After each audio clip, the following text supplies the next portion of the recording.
Салам алейкум, урматтуу достор. Биз Правда айылынын эң этегинде жүрөбүз.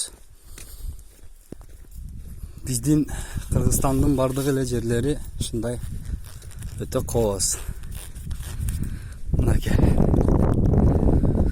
Аябай кооз жерлер. Бул силер көрүп турган аркы беттеги айыл, бул айыл Кызыл Октябрь. Суунун аркы бети. Мынакей. Эрте менен саат 7-де ушул жүгүрөбүз таза абада. Мынакей, аябай сонун жер, кооз жер.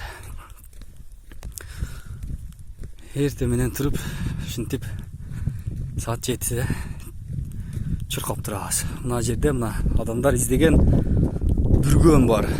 Эшигин шыпырышат.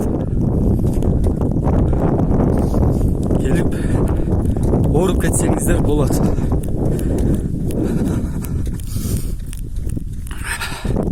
Көл аябай мынакей. Алыска кеткен көл. 2-3 километр ылдыйда. Биягадыр. Нал бүргөн шыпыргы. Аябай көп экен. Келип ооруп кеткиле.